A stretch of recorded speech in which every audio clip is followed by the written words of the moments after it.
नमस्कार, आप देख रहे हैं लोकमंच न्यूज और मैं हूं आपके साथ संध्या। अवैध निर्माण को लेकर सरकार कार्रवाई लगातार कर रही है, लेकिन उसके बावजूद भी प्रशासन की कार्रवाई का कोई असर होता हुआ नजर नहीं आ रहा है। आए दिन अवैध निर्माण से निर्दोष लोगों की मौत हो रही है। अवैध तरीके से बने लेवाना होटल में हुए अग्निकांड के बाद कितने ही लोगों ने अपनी जान गंवा दी। बुलडोजर की कार्रवाई लगातार यूपी में हो रही है, उसके बावजूद अवैध निर्माण में कोई कमी नहीं आई है। धड़ल्ले से अभी भी इन बिल्डिंग में वही चीजें चल रही है। तो अवैध निर्माण लगातार यहां पर धड़ल्ले से चल रहा है और इसी पर ज्यादा जानकारी के लिए हमारे साथ लाइव हमारे संवाददाता अजीत गाजियाबाद से जुड़ गए हैं। तो अजीत, मैं आपके पास आना चाहूंगी सीधा कि अवैध निर्माण पर कार्रवाई तो लगातार हो रही है, सरकार ये दावे भी कर रही है कि अवैध निर्माण को हटाया जा रहा है, पर यहाँ अवैध निर्माण में कमी होती हुई नजर नहीं आ रही है। ये एनसीआर का ये एक रिहायशी इलाका माना जाता है। और आपको बता दूं कि यहाँ पर अभी बीते एक दिन पहले ही मैं आपको ताजा अपडेट देना चाहूंगा कि जो अवैध निर्माण के चलते जो एक 4 साल का जो बच्चा है वो इस चपेट में आ गया और उसकी मौत हो गई। आपको बता दूं कि इसके साथ साथ यहाँ के जो आसपास के जो क्षेत्र है, रिहायशी इलाके हैं, वहाँ पर बिल्डिंग बन के तैयार हो जाती है। उसके बाद अधिकारी जो है वो तब तक मौन रहता है जब तक वो बिल्डिंग बनकर खड़ी नहीं हो जाती। आपको बता दूं कि जीरो ग्राउंड से लेकर के जो ऊपर तक के जो अधिकारी हैं वहाँ सब आंख मूंदे होते हैं और उनके बावजूद भी इन सभी के लापरवाही की वजह से वो बिल्डिंग बन के तैयार हो जाती है। उसके बाद जब कोई एक्शन होता है या कोई बड़ी घटना होती है तो वो सामने लापरवाही साफ देखने को मिलती है अधिकारियों की। आपको बता दूं कि एक एक अधिकारी जो है वो इसमें लिप्त पाया जाता है। उसके बाद जब प्रशासन द्वारा जब कार्रवाई की जाती है तो सभी को निलंबित किया जाता है। और आपको बता दूं कि इसी के दौरान आपको बता दूं कि जो अधिकारी हैं वो उन तक बात साफ दिखता है कि इस क्षेत्र में अवैध निर्माण चल रहा है, इस क्षेत्र में कितने अवैध निर्माण चल रहे हैं, इस क्षेत्र में कितना काम चल रहा है। तो सभी का जोन जो है वो बटा हुआ है। आपको बता दूं वसुंधरा इलाके में कई तमाम जो बिल्डिंग है उनपे शिकंजा नहीं कस पाती है प्रशासन। तो इसी को देखते हुए प्रशासन जो है वो आंख मूंद के अपना काम करती है, जिसपे साफ तौर पर जाहिर है कि जो अधिकारी है वो इसमें लिप्त पाए जाते हैं। इस कारण इस अवैध बिल्डिंगों पर कार्रवाई नहीं हो पाती।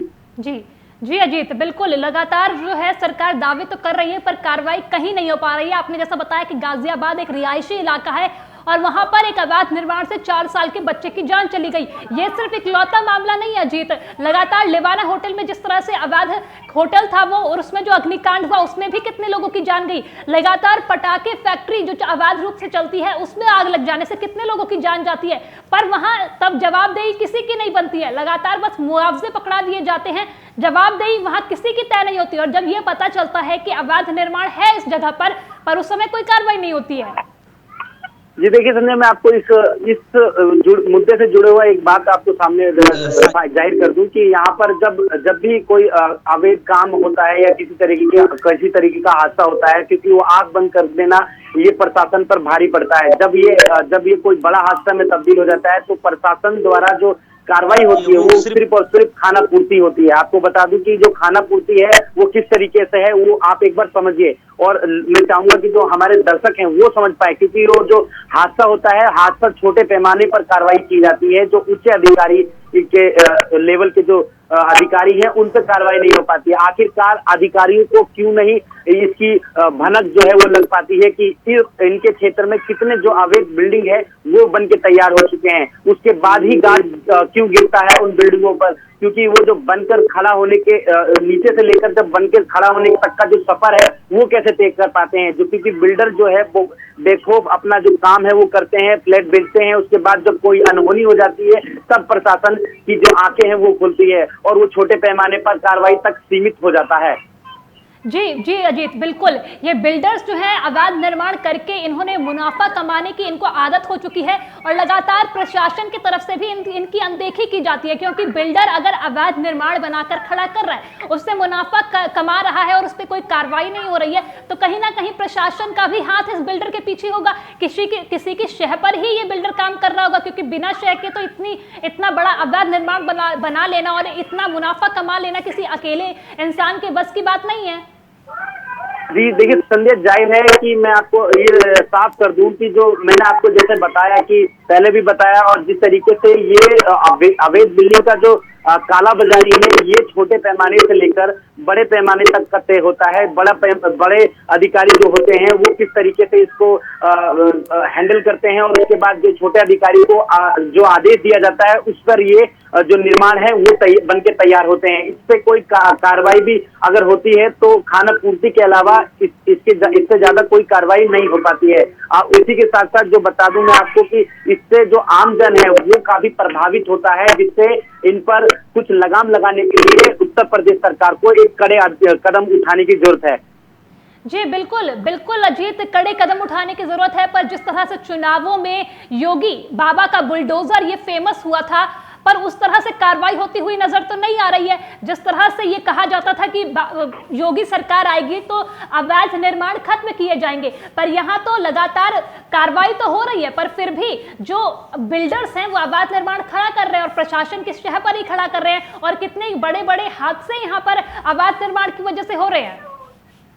जी देखिए संध्या, अभी बीते दिन एक शमशान घाट पर का जो छज्जा है वो गिर गया था, काफी लोग उसमें दब के मर गए थे। उसके बाद जो अधिकारियों की तरफ से, क्योंकि वो जो हाईलाइट वाला मामला हो गया था, इसलिए प्रशासन द्वारा, उत्तर प्रदेश सरकार द्वारा वो कार्रवाई की गई थी, पर खाना पूर्ति के अलावा उसमें कुछ नजर नहीं आया था। तो उसी के साथ साथ आपको मैं ये बता दूं कि उसके बाद जो इस तरीके के जो क्रम है वो होते हैं, और सरकार द्वारा जो कार्रवाई की जाती है वो हाईलाइट नहीं हो पाती। क्योंकि हाईलाइट इसलिए नहीं हो पाती क्योंकि जो बड़े अधिकारी हैं वो उनकी संलिप्ति उसमें पाई जाती है। और आपको इसके अलावा भी आपको मैं ये जाहिर कर दूं कि थोड़े दिन उसका प्रभाव पड़ता है। उसके बाद जो पीड़ित पक्ष होता है, जिन्हें न्याय मिलना चाहिए, वहां तक कि उनको न्याय भी नहीं मिलता है। मुआवजे के तौर पर उनको खाना पूर्ति की जाती है, क्योंकि वो दर दर के ठोकरे भी खाते हैं। आज तक उनमें से कई ऐसे पीड़ित हैं जो आज तक न्याय उनको नहीं मिल पाई है।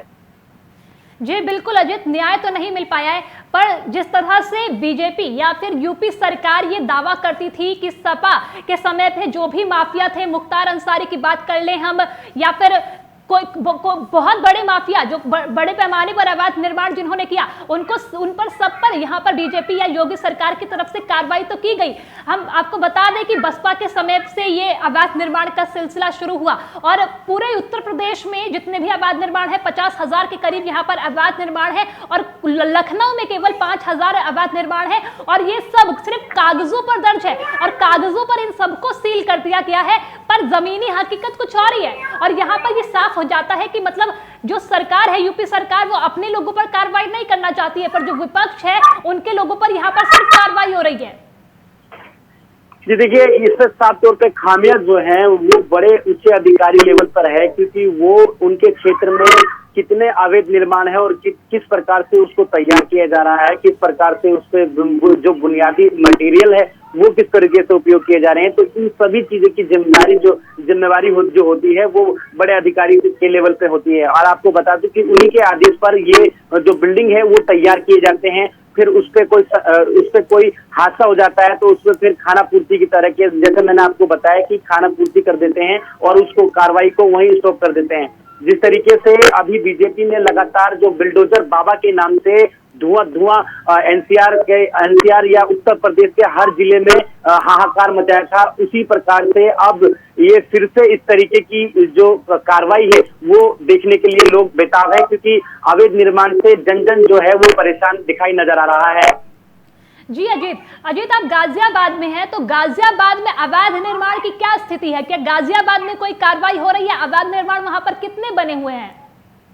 जी देखिए, मैं आपको बता दूं कि दिल्ली एनसीआर से ये सटा क्षेत्र है, रिहायशी इलाका माना जाता है। यहाँ पर हर एक ग्रीनरी में, जैसे कि अभी आपने हाल ही में देखा होगा कि ट्विन टावर बन के खड़ा हो जाता है, उसके बाद सत्ता में बैठी सरकार को ये नजर आता है कि वो अवैध तरीके से बनाया गया है और वो पूरी जो बिल्डिंग है वो अवैध है। उसमें कितने लिप्त पाए गए अधिकारी पर कार्रवाई भी हुई और कार्रवाई होने के लिए जांच भी की जा रही है और लगातार धुआंधार कार्रवाई उस पर की जा रही है। तो उसी तरीके से इस गाजियाबाद एनसीआर क्षेत्र का रिहायशी इलाका है, इसमें पूरे गाजियाबाद के चारों तरफ जो चारों कोना है, दिल्ली से सटा ये गाजियाबाद लगता है, नोएडा से सटा ये गाजियाबाद लगता है, इधर आपका हापुड़ मेरठ की तरफ ये पूरा एनसीआर का जो क्षेत्र लगता है ये टच होता है। तो दिल्ली एनसीआर इसी के लिए रिहायशी इलाकों में गिनती की जाती है। तो इसी को देखते हुए जो दिल्ली गाजियाबाद के जो चारों तरफ का अगर हम मुआयना करेंगे तो खोड़ा में कई अवैध बिल्डिंग जो है वो निर्माण की गई है, क्योंकि जो 2 मंजिल के सीमा जो होती है, 2 मंजिल बनाने की सीमा होती है, उसको आप 5 मंजिल तक का सफर जो है वो तय करते हैं। तो ये एक अवैध बिल्डिंग का निर्माण जो है वो यहाँ के जो दिल्ली एनसीआर के जो अधिकारी हैं, गाजियाबाद की खास तौर पे बात करूंगा, गाजियाबाद के जो अधिकारी हैं उनको इस पे लगाम लगाने की आवश्यकता है, क्योंकि आप जब तक ये लगाम नहीं लगाएंगे तब तक इस तरीके की जो घटनाएं हैं वो सामने आएंगी। जी बिल्कुल अजीत, जब तक प्रशासन इस पर लगाम नहीं लगाएगा तब तक कोई भी नतीजा यहाँ पर निकल कर नहीं आएगा। बहुत बहुत शुक्रिया आपका तमाम जानकारी के लिए। आपने हमें बताया कि किस तरह से अवैध निर्माण हो रहा है। प्रशासन की तरफ से कार्रवाई तो हो रही है, पर प्रशासन में बैठे ही कुछ लोग ऐसे हैं जो इन अवैध निर्माणों को होने दे रहे हैं। तो चलिए, इस खास पेशकश में इतना ही। आगे की खबरों के लिए आप बने रहिए लोकमंच न्यूज के साथ। नमस्कार।